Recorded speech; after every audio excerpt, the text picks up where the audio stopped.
Hey, Vox here. So, titanium packs, I want to talk about a little today. It is your last day to do that. We'll compare it to the TVP. I want to talk about the comp pass. Maybe talk a little bit about the lineup update at the moment, where we're looking at like that with cards. So, let's, I guess, first talk about the comp pass before I go on and compare titanium pass and get my thoughts on that. So, the big thing is level 90 obviously has the 96 overall B&D mushroom. I guess it's not that obvious, but maybe wait till Thursday to open that, get to that level 11 for the Mission Mutt Fantasy Pack to get maybe that new shots at new 96s. I don't know what's going to happen on Thursday. You know, we got the draft coming up too. Our top comp pass, people are still pretty well disrespected for good reasons by 97 overall. I get that he's tall, and I get there's like community sentiment about there, but like, oh, 97, 98 speed, all these things. He's basically 98 overall. Why are you complaining, everybody? Well, we're complaining because, like, if it's not that big of a deal, just make him 98 overall, right? Okay.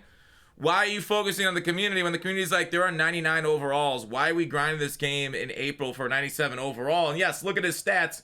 They're good, but it's not like, a lot of people do believe awareness and play rec matters. And, like, I know other things matter, too, in this game. Tackle, hit power. I mean, hit power is pretty nice there, to be fair. But, like, if it's not that big of a deal, just make them 98 overall. Stop disrespecting us with cards a few behind the curve. I hope next year they realize they should be giving us top-end cards for grinding this game for free. Like, please take the tip from MLB The Show and give us, like, cards that are very desirable at just for playing your game. I mean, it's B&D, right? Like, what's the worst that happens? We quick sell for training? Okay? So frustrating part on that EA, on the comp pass. They still don't listen to us. Hopefully you guys saved your 78, 79s, 80s, 81s. Those generally inflate here. I haven't checked the market, but Titanium Collector Pack. Now, I didn't do a video about this over the weekend. Sorry for no videos over the weekend. If you were on stream, I pulled them. These pulled about a 1.7 ratio, which was very similar to the TVP, okay?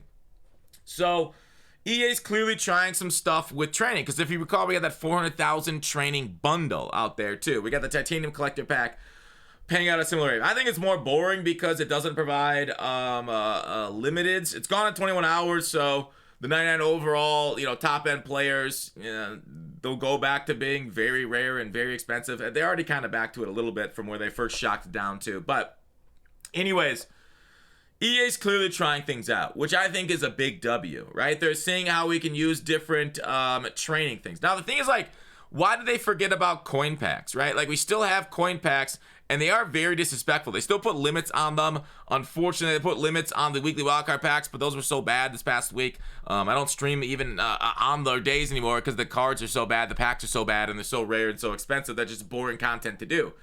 So, like, they give us these unlimited reroll packs. They still forget that we should be able to get unlimited reroll coin packs. So, I don't know. It seems like they're very focused on the future with training, which I think is cool, but let's not neglect the coins a little bit, right? Like, let's not forget that sack, because it's always something that, like, EA seems to forget about, or that sack of coins. So, please, EA, keep going with more innovation on the content. Going forward as far as training, I really like it. I think it's great. They're obviously testing things out. They're doing A/B testing on which one we like. Like, this one's rare. Variety pack's gone in a few days.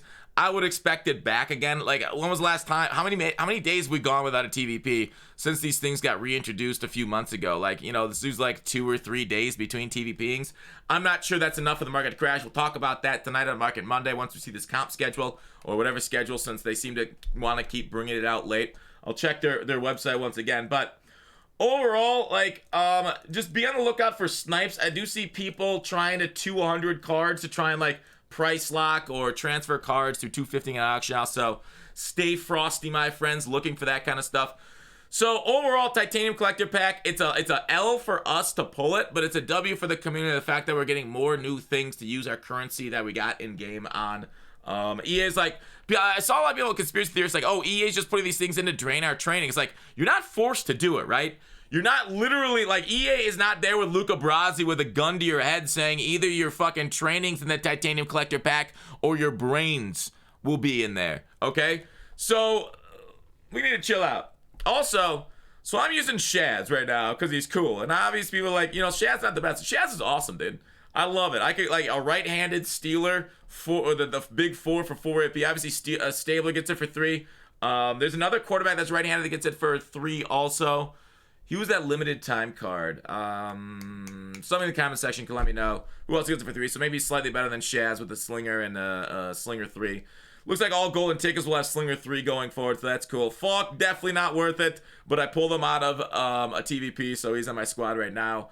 The thing is, like, at this time of year, everybody complains that cards are the same, but, like, you know what's so funny? Being in the LMV show community, too, when we say that same issue about their games, oh, they're giving us endgame cards day 1. Are these cards all just going to be the same? Everybody's got Outlier, so nobody's got Outlier. And everybody's like, no, it provides a variety of the lineup that you can choose whatever you play. I get it, right? So for every, like, downgrade of, like, you know, the cards aren't any different, you know, everybody's only got 1 0 AP ability, same thing with golden tickets. The other hand, if the community was simping for EA like they simp for SDS, this would be a major benefit. The fact that all cards are the same, is the greatest thing ever. So we got to look at it with the shoe on the other foot. Even though we can't dance because we got 2 left feet, we can at least look at it differently. Cornhole Bennett was fine for me. Nothing. He gets no outsiders for free, so I see a lot more people running stretch. That's definitely something you want. At least have rotational pieces with no outsiders, or your main starting 2 outside guys. I have this Karlaftis with that free run stuffing in the middle. I'm unsure if it's any better than inside shade, but I also have not inside shade. Sorry, no insiders or. God, I'm dumb. I can't even remember the name of it. Al Woods, John Madden. So 335 wides. 335 wides. Karlaftis with his red run stuffing chem. Al Woods and John Madden that I have there for my 3 interior. Then Cornelius Bennett and Maniac on the outside linebackers for my stretch D. Because the run is so good in this game right now. It's insane. I also have secure protectors out here on my users. And it would be a nickel. Minka shifts the nickel. I put Bayard there for 1 AP with Acrobat, Tackle Supreme, and Pick Artist. I still think he's so valuable in that location with that 3 stack for a user because Acro goes hard. I hate Acrobat. Like, Acrobat's so, like, high reward, high risk on my outside DBs that I've taken it off. I'm more of a bend, don't break type of defense, but I do like Acrobat. I'd probably replace Film Study with Acrobat if I use somebody else there, or I could do it on Night Train Lane, but Film Study's kind of nice just to, like, say, all right, you can't run that play now. Choose something else. It has people playing left-handed. So on clutch money drive situations, that's very valuable because, like, they're so focused on, like, reading your defense, getting it off, that, like, they see that Film Study activated, like, oh, crud, I got to run something else. And it kind of, like, gets in their head on the very clutch moments. So that's why I run Film Study. I don't necessarily often see people's plays, but I do see it the first time they come out the huddle with it. And then they have to know to audible, so it keeps them a little left-handed. But otherwise, almost every card gets, like, you know, short out route tech for 1 now. Outside of Randy, who gets also deep out combination for 1. So overall, there's the offense. I'd probably make my changes that I make. I'd probably put Flash here and then take off Secure Protector on Fanica. Would be the one change I make here. Nasty Streak on Runyon. I could go someone else there, get rid of Nasty Streak. I don't really run the ball enough to make Nasty Streak that much valuable. Also, probably put Vanguard back on Gronk if I were to put him at number 1 over Frymouth. But I love Muth because he's a Steeler, so that's the video. I'll see you tonight for Market Monday. Bye.